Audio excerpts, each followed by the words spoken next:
Hello everyone, my name is Thomas Dang. I am one of the community liaisons for the Greater Los Angeles County Vector Control District, and we're here today to have a brief little fireside chat with a very special guest, the district's general manager, Susanne Kluh. So hello Susanne. Hi, Thomas. Thank you so much for your time and effort for being here. No problem. So I just had a few questions to ask you for this fireside chat, which is why should I care about mosquitoes, and are they dangerous, and why does it seem like they are very hard to get rid of? Well, I think everybody sort of cares about mosquitoes because, number one, they're annoying, right?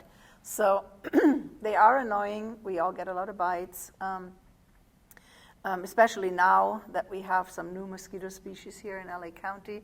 Before, we mostly had mosquito problems like at dawn and dusk, and the mosquitoes that we did have liked birds better than they liked people. So a lot of times we even didn't think we had a mosquito problem.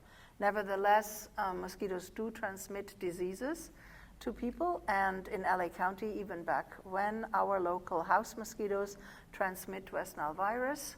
And so even though it seems everybody used to get like one bite a summer, we have a lot of cases of mosquito-transmitted West Nile virus, for example. So mosquitoes transmit diseases, and they're annoying, so that's why we care and why we should care. They're difficult to control because they kind of have this really figured out, that place where they live. They live in this place where not a lot of other animals live, like in puddles that are very temporary, in rain gutters, in things that dry up after a short amount of time. And then they also are not very good at a food source to other animals because they're very unpredictable. They're not always there, and as I say, they live in places where not a lot of other animals live. So if a pond has a lot of fish, then it doesn't have mosquitoes because the fish would eat the mosquitoes. But they're not really a very reliable food source, so nobody specializes in eating mosquitoes, so there isn't a lot of predators. And for us, it's looking for all these little puddles of water that we might have standing that could potentially breed. Well, thank you, Susanne. You mentioned about West Nile virus. Can you tell me more about what that means for LA County residents? Does it occur every year, and who's most at risk, and how severe can the symptoms get? Yeah, so West Nile virus is what we call endemic in LA County. That means it's really here. It circulates in our local bird populations. It's not something that is brought in every year anew. It's just a local disease now. It's been here since 2003. And we have cases every year. Some years are a little bit more severe and other years are milder where we only have a few cases.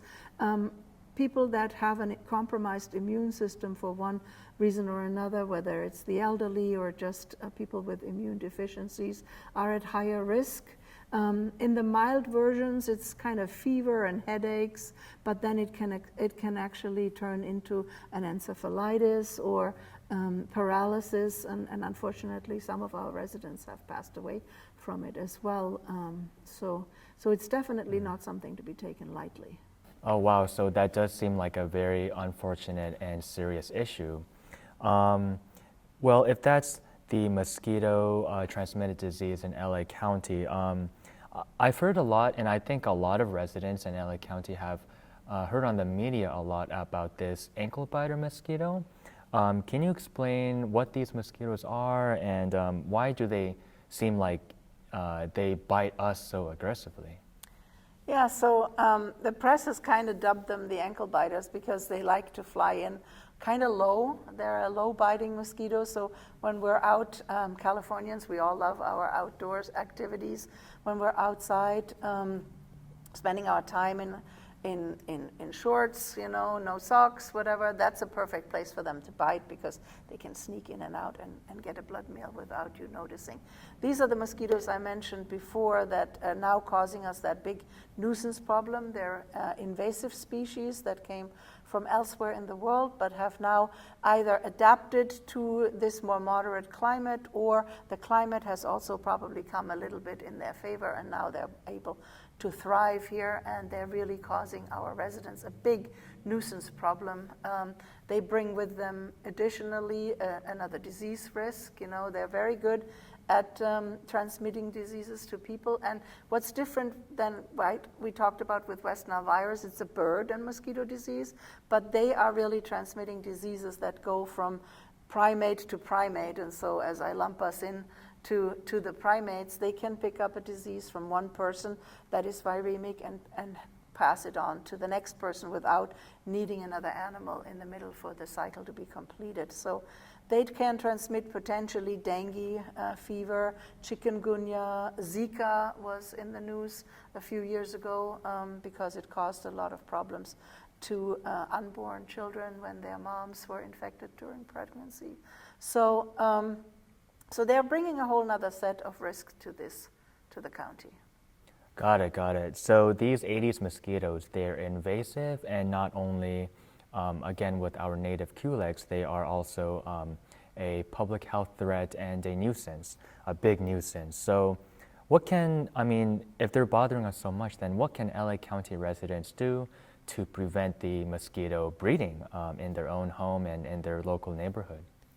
Yeah, just like our local house mosquitoes, they do like even more so the really small sources around your yard. So as we all tend to still use our sprinkler systems, you know, we have little things out in the yard, whether they be ornamental or maybe just around our recycling bins.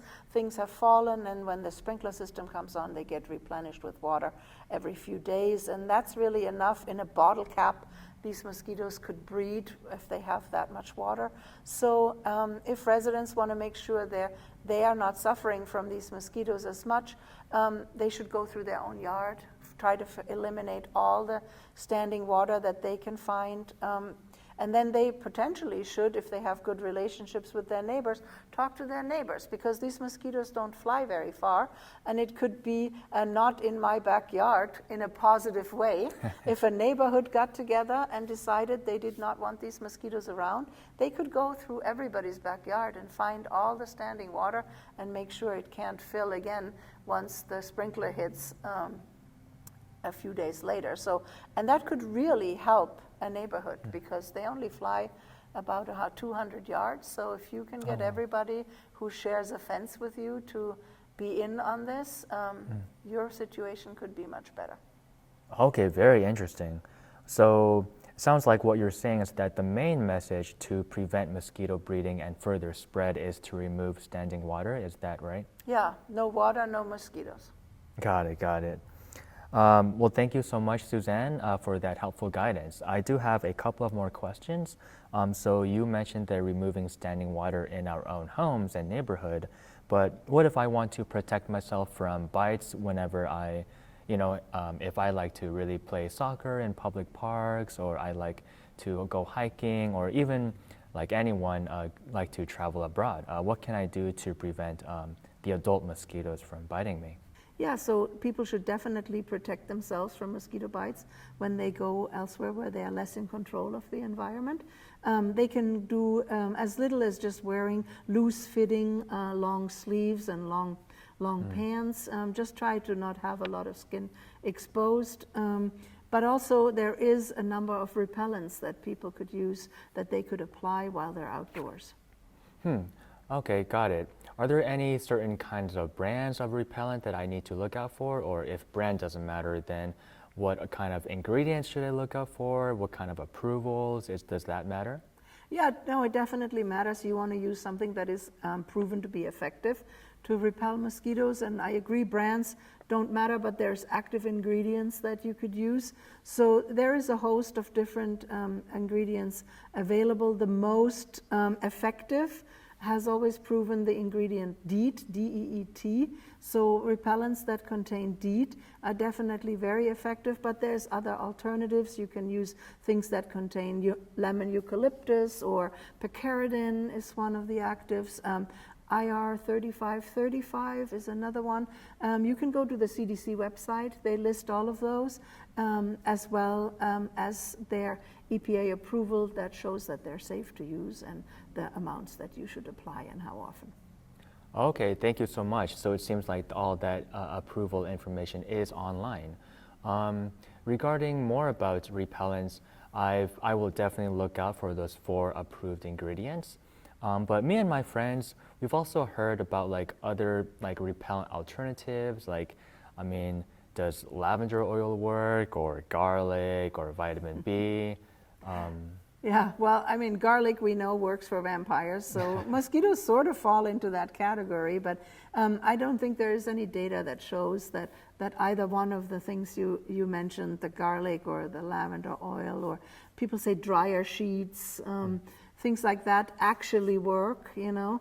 Maybe if you're looking at just nuisance control, where you just don't want to be so itchy because you're getting bitten, and you found that any of these things work for you, that may not be, that may be an option for you, but generally speaking, I would refer back to, like I said, the CDC website for the approved ingredients.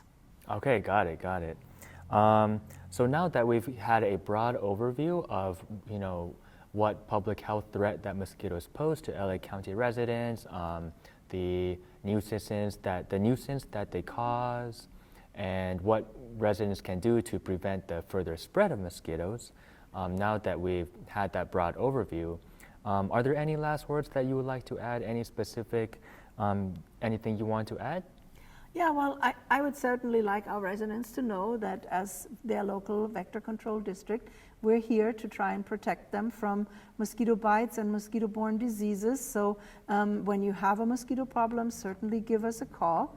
And we will try to come out and help with your specific situation. We also control mosquitoes in a lot of right-of-ways and public sources, but especially with these ankle biters, the invasive Aedes mosquitoes, we find it is a shared responsibility to do mosquito control. So we're really urging our residents to go out and look in their backyards, eliminate any standing water, encourage their neighbors to do the same, so that we can all work together on keeping each other safe. Thank you so much, Susanne, for your time today. Thanks so much for talking to me. We all really appreciate it.